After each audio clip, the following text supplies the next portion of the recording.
Benny Moré murió con tan solo 43 años, pero la verdad es que su historia terminó mucho antes de que su corazón dejara de latir. Lo llamaban el bárbaro del ritmo, una voz tan poderosa que conquistó Cuba, México y los Estados Unidos, convirtiéndolo en el mayor ídolo que la isla haya producido jamás. Pero detrás de los aplausos, había una vida marcada por la pobreza, los excesos y demonios de los que nunca logró escapar. Nacido como el mayor de 18 hermanos, llegó a construirse su propia guitarra con madera y alambre solo para poder hacer música, y en sus últimos días siguió cantando, incluso mientras vomitaba sangre en el escenario, porque sabía que el tiempo se le estaba acabando. Todos conocen la causa oficial de la muerte de Benny Moré, pero pocos entienden qué fue lo que realmente lo destruyó, por qué nadie lo detuvo, y cómo un genio musical ardió con tanta intensidad que terminó consumiéndose a sí mismo. Esto no es solo una biografía, es la historia trágica y no contada de una leyenda que conquistó América, y murió demasiado pronto. Bartholomew Maximilian Moré Gutiérrez nació el 24 de agosto de 1919 en Santa Isabel de las Lajas, conocida como Cienfuegos, en medio de una pobreza aplastante. Fue el mayor de 18 hijos, nacido de padres campesinos, Virginia Moré y Silvestre Gutiérrez, en una familia tan pobre que varios de sus hermanos no sobrevivieron a la infancia. Su linaje cargaba una historia tan poderosa como dolorosa. Su tatarabuelo materno había sido hijo de un rey de una tribu congolesa, capturado con apenas 9 años y vendido como esclavo en Cuba. Esa sangre real africana, dirían muchos después, corría por las venas de Benny y moldeó el ritmo natural que lo haría legendario. La música apareció temprano. Con apenas 6 años, Benny construyó su primera guitarra con una tabla de madera y trozos de alambre, con la ayuda de su madre. Virginia sintió de inmediato que su hijo era distinto, que tenía un don. Pero el hambre dominaba sus vidas. Benny dejó la escuela siendo muy joven y se fue a trabajar cortando caña de azúcar en los campos. A los 17 años, tomó la decisión más valiente de su vida. Dejó su pueblo y se fue a La Habana con nada más que su guitarra y un sueño. La ciudad fue despiadada. Vivió en la calle, vendiendo frutas podridas y hierbas medicinales, durmiendo donde podía y comiendo lo que lograba encontrar. Por las noches, sin embargo, cantaba. En bares destartalados, cafés de mala muerte y burdeles, pasaba el sombrero por unas monedas, muchas veces cantando para prostitutas y sus clientes solo para sobrevivir. Su destino cambió la noche en que Ciro Rodríguez, del legendario trío Matamoros, lo escuchó cantar en el bar El Templete. Cuando Miguel Matamoros enfermó antes de una presentación radial, enviaron a Benny como sustituto y nunca lo devolvieron. El trío lo acogió como a un hijo. Miguel Matamoros, en particular, se convirtió en una figura paterna, enseñándole a Benny no solo música, sino disciplina, modales y cómo moverse en un mundo que apenas comenzaba a conocer. Con el trío Matamoros, Benny grabó sus primeras canciones y viajó a México en 1945. Allí adoptó el nombre de Benny, en honor a Benny Goodman, y comenzó a forjar el mito que lo acompañaría para siempre: el bárbaro del ritmo. En México, Benny conoció a Dámaso Pérez Prado, el indiscutible rey del mambo, quien se convertiría en su mentor y en su colaborador más importante. Pérez Prado reconoció de inmediato algo extraordinario en Benny y lo invitó a grabar canciones que más tarde se volverían históricas, entre ellas Pachito Eché y Bábara Batiri. Su conexión fue más allá del estudio. Entre ellos surgió una química musical única, fortalecida por una amistad genuina y un profundo respeto mutuo. Fue Jesús Chucho Rodríguez, director de orquesta mexicano, quien le dio a Benny el apodo que lo acompañaría para siempre. Tras verlo actuar, Chucho habría dicho: «Este hombre no es humano, es un bárbaro tocando música». La frase se quedó grabada y desde ese momento, Benny Moré pasó a ser conocido como el bárbaro del ritmo. Algunas de las relaciones más significativas de Benny fueron mucho más allá de la música. Bola de Nieve se convirtió en su hermano del alma, su confidente en los momentos más oscuros. Cuando Benny tuvo problemas legales en Venezuela y terminó en prisión, fue Bola de Nieve quien movió cielo y tierra para lograr su liberación. También fue una de las pocas personas capaces de calmarlo cuando su temperamento estallaba y la violencia se apoderaba de él. Otra presencia poderosa en su vida fue Graciela Olmos, conocida como La Bandida. Compositora audaz y mujer de la noche, lo tomó bajo su protección y lo ayudó a moverse por el peligroso mundo de los cabarets, los clubes y los excesos. Entendía su espíritu bohemio y su naturaleza salvaje como muy pocos. Pedro Vargas, el gran tenor continental, también forjó un vínculo especial con Benny. Cuando grabaron boleros como Obsesión y Perdón, Vargas quedó asombrado por la brillantez musical instintiva de Benny y más tarde lo describió como un ser sobrenatural. En medio de todo ese caos, Benny nunca perdió el contacto con sus raíces. Su hermano Teodoro fue siempre su apoyo más leal, incluso prestándole dinero para comprar su primera guitarra de verdad. Su madre, Virginia, lo visitaba cada vez que podía y Benny jamás olvidó enviar dinero a casa para ayudar a su familia en las Lajas.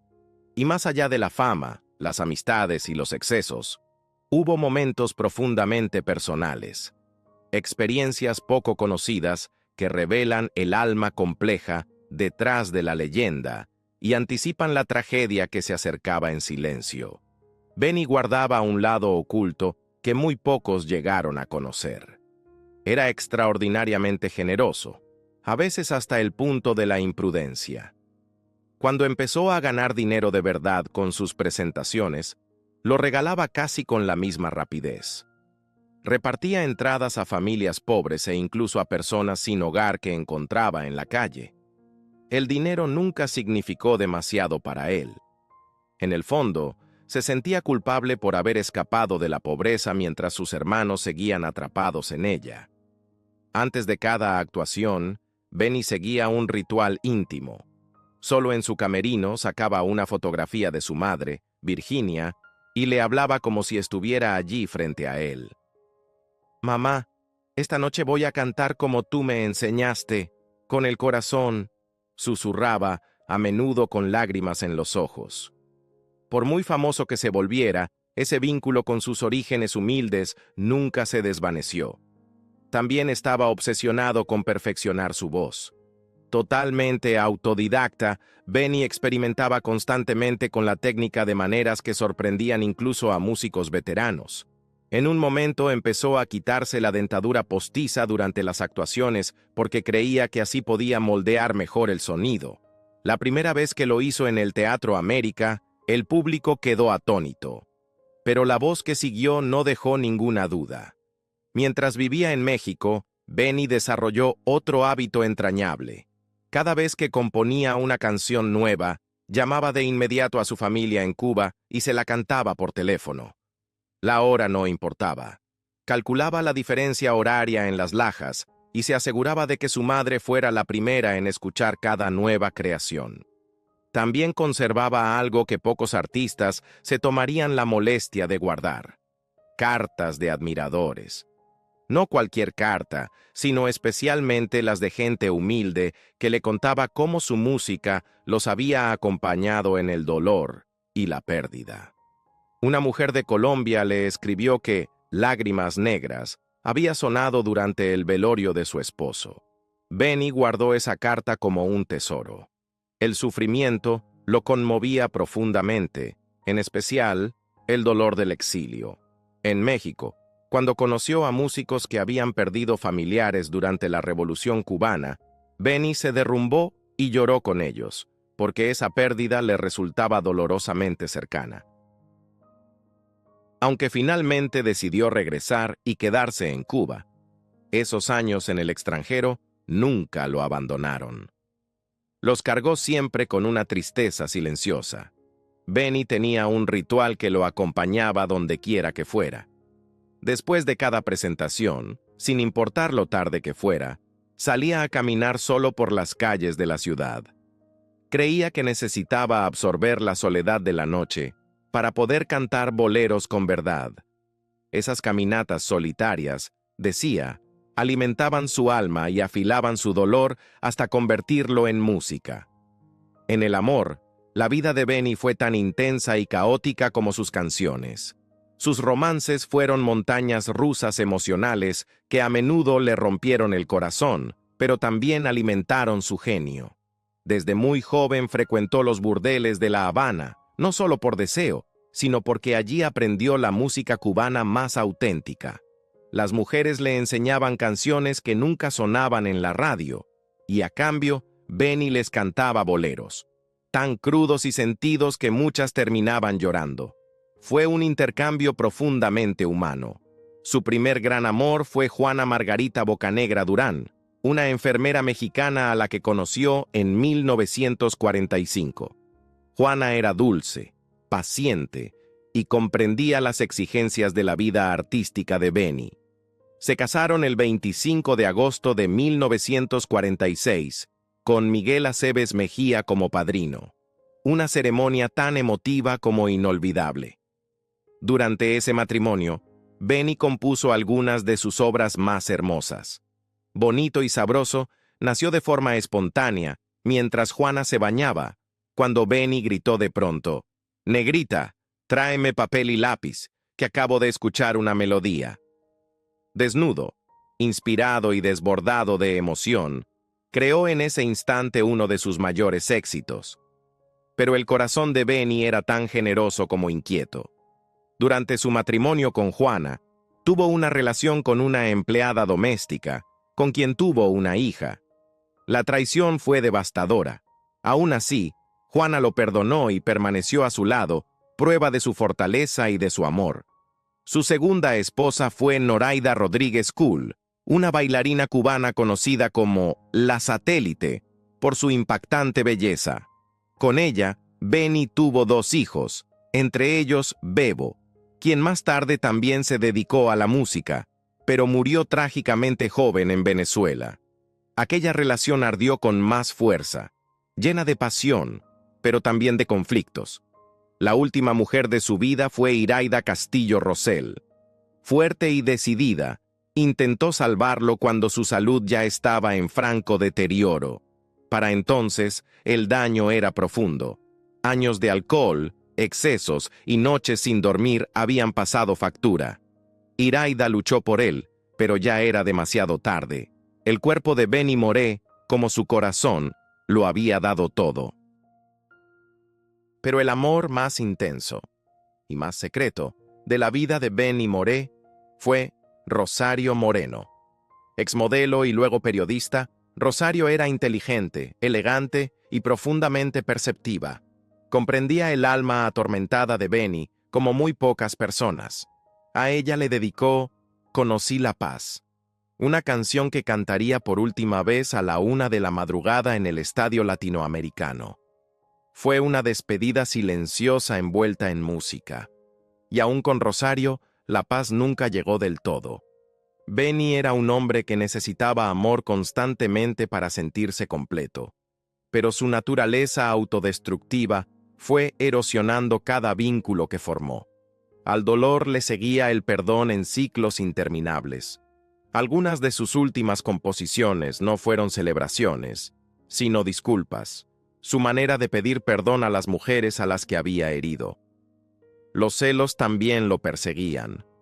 Aunque él mismo era infiel, no toleraba que sus parejas hablaran con otros hombres. Esa dolorosa contradicción provocaba estallidos de ira, seguidos de una culpa aplastante que intentaba ahogar en alcohol. Entonces llegó uno de los puntos de quiebre más oscuros de su vida. En febrero de 1957, Benny se encontraba en la cima absoluta de su carrera. Venezuela lo adoraba. Su gran orquesta había triunfado en Caracas, los clubes estaban abarrotados y su nombre resonaba por todas partes. Había firmado un contrato con el promotor Max Pérez, exboxeador, para actuar en los carnavales por una suma asombrosa, $44,000, una cifra astronómica para la época. Pero Pérez intentó engañarlo, retrasó los pagos, puso excusas y se negó a entregar el monto completo. Para Benny, que había crecido en la pobreza más extrema y luchado sin tregua por cada logro, aquello se sintió como una traición. Más tarde, describiría ese instante con sencillez. La sangre se me subió a la cabeza. Se me nubló la vista. En un segundo, tomó una barra de metal y golpeó a Pérez, dejándolo con varias fracturas. Lo que vino después sorprendió a todos. La policía venezolana arrestó a Benny en el acto. El bárbaro del ritmo, la voz más querida de la música tropical, fue arrojado a una celda como un delincuente común. Su carácter explosivo finalmente le pasó factura. Los periódicos venezolanos llevaron el nombre de Benny More a sus portadas, pero esta vez no por su música, sino por la violencia. Lo que siguió dejó una cicatriz profunda en su alma. Bola de Nieve, su hermano de espíritu, movió cielo y tierra para sacarlo de la cárcel. Recurrió a contactos diplomáticos, habló con embajadas y negoció sin descanso. Días después, Benny salió libre, pero humillado y emocionalmente destrozado. En cuestión de segundos, pasó de ser el rey de la música a ser tratado como un criminal. La experiencia lo traumatizó tan profundamente que juró no volver jamás a Venezuela, una promesa que cumplió hasta el final de su vida. ¿Fue comprensible su reacción? Para un hombre que había salido de la pobreza más extrema gracias únicamente a su talento y a su esfuerzo, y que había sido explotado y humillado desde niño, la dignidad lo era todo. No podía aceptar ser engañado por un empresario abusivo. Aquel episodio le dejó una lección brutal. La fama no lo protegía de nada. Seguía siendo vulnerable a la injusticia. Desde entonces, su carácter se volvió más volátil, más impredecible, como si hubiera perdido la fe en que el mundo pudiera tratarlo alguna vez con respeto. Pero había mucho más que casi nadie conocía. Algunas de las facetas más conmovedoras y sorprendentes del bárbaro del ritmo. Una de ellas fue su obsesión por ocultar su enfermedad. En sus últimos años, Benny sufría un tumor relacionado con una afección hepática, un bulto doloroso cerca del ombligo que no dejaba de atormentarlo. Por eso usaba tirantes y pantalones largos. Los cinturones le causaban un dolor insoportable. Era su manera silenciosa de preservar la dignidad mientras su cuerpo lo traicionaba. Había otros secretos también. Benny era un jugador compulsivo, capaz de perder fortunas en una sola noche. Una historia legendaria cuenta que una partida con Memo Salamanca comenzó un lunes a las 6 de la tarde y no terminó hasta el miércoles a las 8 de la mañana. Casi 2 días completos sin parar. Y aún así, cuando ganaba, el dinero apenas permanecía con él. Lo repartía de inmediato entre músicos necesitados y familiares en apuros. Era como si el dinero le quemara las manos, como si no se sintiera digno de conservarlo. Esa generosidad desbordada, unida a su compulsión, lo mantuvo siempre al borde de la ruina económica. Y luego estaba la batalla silenciosa con la adicción. Cuando los médicos finalmente le prohibieron beber alcohol, Benny encontró una grieta. Se vertía ron en las manos y las acercaba a la nariz, solo para recordar el olor, el sabor, el ritual. Era su forma de engañar a la adicción sin desobedecer por completo las órdenes médicas. Pero la historia no termina ahí. Durante sus últimas presentaciones, Benny More cayó en una rutina desgarradora. Solía llegar tarde, no por descuido, sino a propósito. Se colaba en el local sin ser visto, mezclándose entre el público para observar cómo lo esperaban. Escuchaba los comentarios, estudiaba la ansiedad en sus rostros y solo entonces, en el último instante, subía al escenario. Era como si necesitara una confirmación constante de que todavía lo amaban. Al mismo tiempo, su obsesión por la perfección musical se intensificó. En sus últimas sesiones de grabación, repetía la misma canción decenas de veces hasta que sonara exactamente como la escuchaba en su cabeza. Los músicos terminaban exhaustos, pero Benny no cedía. La música tiene que ser perfecta, les decía, porque puede ser lo último que la gente recuerde de mí. Una de las escenas más conmovedoras ocurrió en sus últimos meses, cuando su salud ya estaba muy deteriorada. En casa, se paraba frente al espejo y ensayaba gestos y movimientos escénicos como si se preparara para un concierto. Su familia lo observaba en silencio mientras él se movía como si aún estuviera en el escenario, aunque en sus ojos se reflejaba una tristeza profunda. Sabía que su cuerpo ya no respondía como antes. A finales de los años 50, el daño era irreversible. Años de consumo excesivo de alcohol, cerveza y saoco, un licor a base de coco, habían provocado una cirrosis hepática severa. Los médicos fueron tajantes: o dejaba de beber o moriría. Pronto, su cuerpo comenzó a colapsar. Apenas quedaban lugares donde aplicarle inyecciones. Su piel estaba rota y amoratada por la medicación constante. Su hígado estaba prácticamente destruido. Y sin embargo, aquí fue donde la historia dio su giro más trágico. Incluso cuando la muerte se acercaba, Benny se negó a cancelar sus presentaciones. «Prefiero morir cantando antes que vivir en silencio», le dijo a su familia. Fue una decisión tan heroica como autodestructiva. Lo que ocurrió después, nadie estaba preparado para enfrentarlo. El 17 de febrero de 1963, en Palmira, cerca de su pueblo natal, Benny Moré sufrió una ruptura catastrófica de varices esofágicas. Comenzó a vomitar sangre de forma incontrolable. Sus músicos quedaron aterrados. Pensaron que estaba muriendo allí mismo. Cualquier otra persona habría sido llevada de inmediato al hospital. Pero no Benny. Se limpió la boca, se acomodó la ropa y salió al escenario como si nada hubiera ocurrido. Cantó sobre el dolor y el perdón con una intensidad cruda y desgarradora, como si estuviera confesando sus pecados al mundo. El público no sabía que estaba presenciando la última actuación del bárbaro del ritmo. 2 días después, el 19 de febrero de 1963, a las 9:15 de la noche, Benny Moré cerró los ojos para siempre en La Habana. Tenía solo 43 años. En el punto más alto de su carrera, su cuerpo simplemente no resistió más. La tragedia final fue la soledad en la que terminó.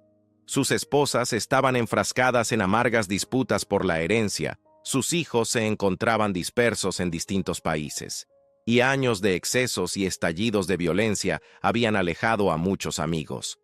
La vida que había vivido con tanta intensidad lo dejó, al final, aislado y exhausto. Para comprender plenamente su historia, es importante mirar la época que lo formó y las presiones aplastantes que enfrentaban los músicos de entonces. Las décadas de 1940 y 1950 fueron brutales para los músicos tropicales. Giras interminables, hoteles baratos, contratos abusivos y casi ninguna protección legal. Los artistas tenían pocos derechos y las discográficas y los promotores se quedaban con la mayor parte del dinero. Benny surgió justo en el momento en que el mambo y el son explotaron en toda América Latina. La radio y el vinilo estaban transformando la música, pero el éxito tenía un costo despiadado. Tenía que trabajar sin descanso para asegurar su futuro y sostener a su familia. La fama exigía creación constante, grabaciones, viajes y presentaciones. No había descanso ni vida privada. Y en una cultura profundamente machista, a los hombres nunca se les permitía mostrar debilidad emocional. Era casi inevitable que muchos artistas de esa generación cayeran en el alcoholismo y el abuso de drogas. La industria del entretenimiento no ofrecía ningún apoyo real a los intérpretes que luchaban con adicciones. Mientras generaran dinero, eran útiles. Cuando dejaban de hacerlo, simplemente eran descartados. Los cambios políticos en Cuba profundizaron aún más las dificultades de Benny. Cuando triunfó la revolución en 1959, muchos músicos eligieron el exilio, pero Benny decidió quedarse. Esa decisión lo aisló de colegas y creó dolorosas tensiones familiares y profesionales, añadiendo aún más peso a un estado emocional ya frágil. Y esa fue la verdadera vida de Benny Moré, el maestro del ritmo. Una historia profundamente emotiva, llena de genialidad musical y autodestrucción humana. Cuando murió el 19 de febrero de 1963, todos los cabarets de La Habana cerraron sus puertas en señal de duelo. Ríos de personas acudieron a su funeral para despedirse del hombre que había hecho bailar y llorar a Cuba durante casi 2 décadas. Fue como si una parte del alma cubana hubiera muerto con él. Su vida parece sacada de una telenovela trágica, y sin embargo cada palabra es real. ¿Quién habría imaginado que un niño pobre de Las Lajas llegaría tan alto para luego ser consumido por sus propios demonios? Al final, la vida suele superar a la ficción. La fama no protege a nadie del dolor ni de la adicción. Benny Moré, pese a toda su grandeza, fue humano, como todos nosotros.